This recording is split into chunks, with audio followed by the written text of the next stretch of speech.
cómo dar evaluaciones. ¿Sabéis qué es la glosofobia? La glosofobia es la sensación de miedo o temor a expresarse verbalmente. Quienes padecen esta fobia temen hablar especialmente en público. El miedo a hablar en público. Voy a hacer una premisa. Siempre se habla mucho de evitar el PowerPoint, de reducir el uso del PowerPoint. Yo he hecho justo lo contrario. Aquí hay mucho PowerPoint, mucho texto. Esto no es lo que hay que hacer. No hagáis lo que he hecho yo. Lo que pasa es que quiero que eso se mantenga como un manual. Porque eso luego lo voy a poner en la web de nuestro club para que luego una persona que quiere evaluar le dé un repaso de vez en cuando. Por eso hay mucho texto, pero no hagáis lo que he hecho yo en esta presentación. Entonces, estamos aquí porque algunos de nosotros tienen miedo a hablar en público y ensayando, superamos ese miedo. ¿Y qué es la evaluofobia? Que es una palabra que no existe en la Real Academia Española, me la acabo de inventar. Es el miedo a dar evaluaciones en Toastmasters. Estudios científicos revelan que padecen de esta fobia miembros de Toastmasters que no se atreven a dar evaluaciones, a pesar de tener suficiente experiencia en muchos casos y de coger otros roles habitualmente. Es decir, que no sufren de glosofobia. ¿Qué significa todo esto? Gente que sale aquí de contador de muletillas, de charlas improvisadas, de cronometrador, sin problemas, pero luego ya lleva 5 años en el club y todavía no se atreve a dar una evaluación. Y en cada reunión tenemos igual número de charlas, igual número de evaluaciones, con lo cual necesitamos que la gente también haga evaluaciones. Y el objetivo de esta formación es que superéis la evaluofobia. ¿Y qué es una evaluación?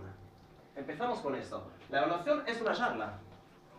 Es decir, hay mucha gente que quiere dar muchas charlas, pero una evaluación por sí misma es una charla, con lo cual el que quiere salir a hablar en público, dando una evaluación, habla en público. Es una charla, hace falta un comienzo, un desarrollo, un fin, variedad vocal, uso del lenguaje no verbal, ocupar todo el escenario, todo lo que hemos dicho antes. ¿Y qué más es una evaluación? La evaluación, sobre todo, es una opinión. Es decir, no es palabra de Dios, a menos que no evalúe yo. No hay opiniones correctas o equivocadas. Y sobre todo, no hay que sentirse obligado a cumplir con lo que dice el evaluador. También se puede preguntar un feedback a distintas personas. Y va a ser curioso porque se pueden tener feedback totalmente opuestos. Yo lo veo, doy una charla en mis hojas de evaluación, uno que me pone el inicio brillante, estupendo, otro que me pone lo peor el inicio. Pero está bien, tenemos gustos distintos. En Inglaterra conducen por el lado izquierdo, ¿y quién tiene razón? Nadie. Entonces hay que entender que una evaluación no deja de ser la opinión de una persona. Y no hay que sentirse obligado a decir que nos dice esa evaluación. 90% de las veces es algo evidentemente claro, pero hay mucha subjetividad. Sobre todo cuando, por ejemplo, os cuento en un concurso donde se avanza en distintas fases con la misma charla y uno pide feedback a mucha gente, el que te dice el comienzo muy bien, el que te dice el final muy bien, el que te dice el final muy mal. Es imposible hacer caso a todos y no hay que hacerlo. Es decir, al final uno tiene que sentirse convencido con su propia charla. Escuchar, pero sin sentirse obligado. Eso es clave. ¿Qué más? ¿Qué se evalúa? Se evalúan 4 cosas, o 3. Estructura, ¿qué? El texto, básicamente. Exposición, lo que estoy haciendo aquí ahora, el lenguaje no verbal, variedad vocal y la manera con la que exponemos el texto. El objetivo, según el manual, aunque en un concurso esto no se hace, en un concurso la charla no tiene un objetivo, solo hay concurso de humor y concurso de charlas serias, emotivas. Y el impacto emocional, ¿qué me ha hecho sentir? Es decir, se evalúan 3 o 4 cosas. ¿Cómo se evalúa la estructura? Voy a ir rápidamente aquí, pero he puesto todo esto texto porque quiero que eso se quede como un manual, que lo vayáis ojeando de vez en cuando. ¿Qué es lo que se evalúa de una estructura? La organización. ¿Y qué significa organización? Porque muchas veces se dice, la organización está muy bien, está muy mal. ¿Y qué significa? Un mensaje claro expresado a través de un inicio, un desarrollo y un fin. Es decir, que entendamos qué nos quiere decir el ponente. La claridad, que el público entiende en todo momento en qué parte de la charla está.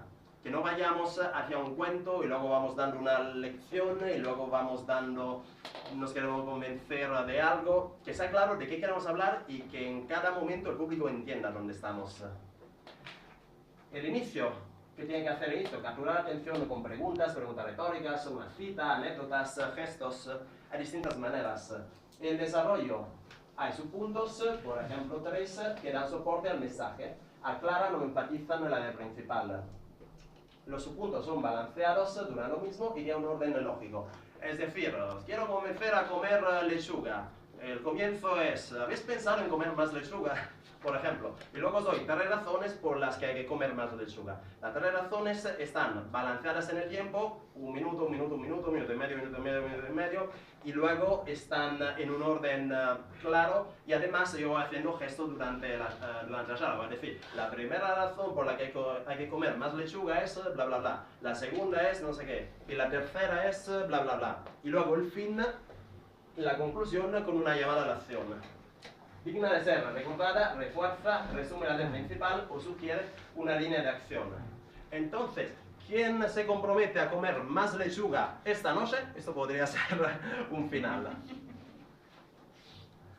Las transiciones claras y apropiadas. Mientras estoy pasando desde el primer subpunto al segundo, lo hago de una manera clara y de una manera apropiada, que no sea brusco. Que no sea que estoy hablando del tema A y de repente me encuentro a hablar del tema B y nadie sabe cómo he pasado de un punto a otro. Las ayudas visuales, claras, visibles. Eso también es algo que a menudo no se cumple. Visible, que todo el mundo, hasta el que está allí, lo puede ver claramente. En cantidad aceptable y ayudan sin ser protagonistas. Una ayuda visual es algo que si está, ayuda, y si no está, no pasa nada. Se entiende igualmente el contenido del mensaje. Esa es la ayuda visual. Y luego, herramientas retóricas, citas, anécdotas, historias personales, estudios, metáforas, investigaciones. Todo esto da más credibilidad a la charla, a la estructura y ayuda a fortalecer el mensaje. Y obviamente gramática y palabras, que haya gramática correcta y palabras apropiadas. Y dicción correcta, a menos que no eres italiano. ¿Cómo evalúo yo la estructura? Esto es como lo hago yo y simplemente lo comparto. Es decir, no os sintáis obligados a hacer de la misma forma.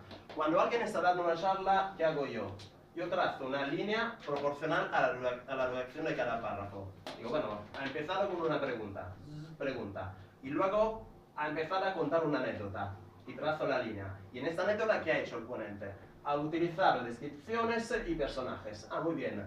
Y luego ha empezado con un subpunto 1. Y en ese subpunto 1 se ha servido de un estudio, de un ejemplo. Y luego el subpunto 2, mucho más largo del primero. Y en este ha utilizado una investigación y una información. Y luego el subpunto 3, sin embargo más corto. Otro estudio con datos y estadística. Y ha terminado con una llamada a la acción. Y así es como evalúo yo la estructura, para ver si todo está balanceado, si todo tiene un sentido y además si se han utilizado recursos retóricos variados. Y lo mismo lo hago con los demás, lo hago con cualquiera de vosotros, ya que lo sepáis.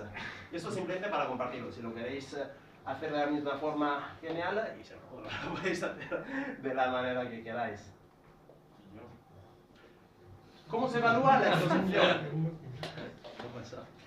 La entrega, la exposición, lo que estoy haciendo yo, lenguaje no verbal y variedad vocal. Presencia, dominio del escenario, postura, naturalidad, confianza, autoridad, uso del espacio, postura recta y equilibrada. Sonrisa, contacto visual con todo el público y de manera un poco alternada. ¿Alternada es español? Alterna. Pero como soy italiano, estoy perdonado. Movimiento del cuerpo, con propósito, suave, mantiene la atención sobre el ponente. Importante el movimiento del cuerpo, porque el movimiento del cuerpo tiene que ser algo que aporta y que no distrae. Yo puedo tener un movimiento nervioso, estar súper nervioso, y ese es un movimiento que distrae. Pero yo puedo hablar con naturalidad y ese es un movimiento que mantiene la atención. Porque si estoy estático, la atención va bajando. Si estoy hablando y moviéndome con naturalidad, la atención se mantiene. Entonces, ahí hay una gran calidad de la exposición, cuando el movimiento suma y no resta. Variedad vocal, mucha adecuada al contenido. Es decir, hay que tener variedad vocal, pero no porque hay que tenerla. Hay que hablar más alto cuando hace falta, más bajo cuando hace falta, es decir, cuando lo requiere el contenido, no porque toca dar variedad vocal. Y también, según la emoción que se quiere transmitir. Si estoy hablando de tristeza, yo uso una voz más baja. Si estoy hablando de alegría, de euforía, puedo tener un tono más alto. Es decir, la variedad vocal tiene que tener sentido y tiene que ser congruente con el contenido. Volumen, lo mismo, y la velocidad. Y además, adecuada para una correcta comprensión. ¿Qué significa? Si hablas demasiado rápido, no se te entiende. Esta es una forma bonita de decirlo. Es importante, a veces hay alguien que habla muy rápido y no se le entiende, tiene un contenido estupendo, pero no da tiempo para entenderlo. Es algo a tener en cuenta. La velocidad ideal son 4 palabras por segundo, no más. Entusiasmo, convicción, el ponente cree en lo que dice. Congruencia verbal no verbal. Eso se lo dije una vez a Ernesto. El contenido tiene que estar alineado con la forma. Es decir, si estoy hablando de tristeza, no puedo estar con una sonrisa. Y entonces está ahí tan triste que no. Congruencia verbal no verbal. Lo que dice el texto lo dice el cuerpo. ¿Cómo se evalúa el impacto emocional? Es decir, ¿qué me ha hecho sentir la charla? ¿Qué emoción? Hay un mundo de emociones. ¿Qué emoción me ha hecho sentir? Y si esto era el propósito. Si estoy dando una charla de intriga, de suspense, de dramática y hago reír, no he cumplido el objetivo. Es decir, he hecho sentir una emoción, pero no es lo que quería. Entonces, si ese era el propósito. ¿Qué me ha hecho sentir? Diversión, alegría, tristeza, miedo. Bueno, está aquí. Gran variedad de emociones. ¿Qué más ha hecho la charla? ¿Me ha inspirado? ¿Me ha motivado a hacer algo concreto o a pensar algo distintamente? A partir de hoy voy a comer más lechuga, por ejemplo. A partir de hoy voy a sonreír más. Lo que me diga, lo que sea el propósito de la charla. ¿Me ha convencido? Pues muy bien, me ha inspirado. Atención, ha capturado la atención del público durante todo el discurso. Nadie estaba mirando móviles, nadie estaba distraído. ¿Cómo se evalúa cumpliendo el objetivo? Pues eso es muy fácil. Hay un manual, hay que contestar a las preguntas y dar la propia opinión. Y al principio hay que comunicar si el objetivo está cumplido. No puedo dar 3 minutos de evaluación para decir, por cierto, el objetivo está cumplido, o por cierto, el objetivo no está cumplido. Vamos a decirlo desde el principio y por qué. ¿Cómo se da un feedback? Aspecto positivo y punto de mejora. Errores comunes. Cuando uno dice, me ha gustado tu estructura, no me ha gustado tu lenguaje no verbal. Ese feedback no tiene mucho valor, porque yo no estoy diciendo por qué y cómo. Me ha gustado tu estructura, ¿por qué? Porque es muy ordenada, muy clara, en cada momento he entendido cuál era el propósito de la charla, no me he perdido, muy bien, estructura muy clara. ¿Por qué? No me ha gustado el lenguaje no verbal, además, hay que utilizar lenguaje positivo. Con lo cual, estaba bien, tu lenguaje no verbal lo puedes enriquecer de algunas formas. Puedes mover más las manos, mirar a todo el público y lo que sea nuestra sugerencia. Entonces, el punto positivo, ¿por qué? ¿Por qué me ha gustado? El punto de mejora y cómo hay que hacerlo. Si no lo ha hecho perfectamente el ponente, le tenemos que decir cuál es la forma mejor de hacerlo. Y siempre con lenguaje positivo. Está bien y además puedes añadir esto.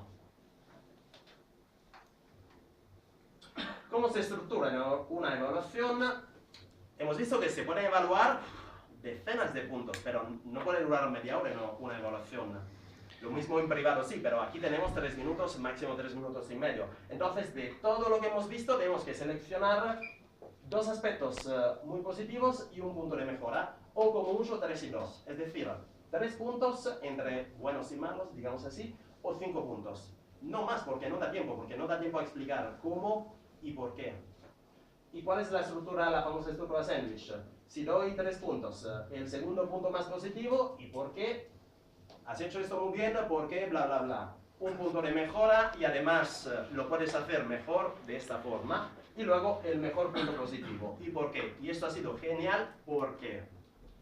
Luego, un resumen y motivar al ponente a dar la siguiente charla. Si el ponente corre a pedir la siguiente charla, la evaluación ha sido lo suficiente motivadora.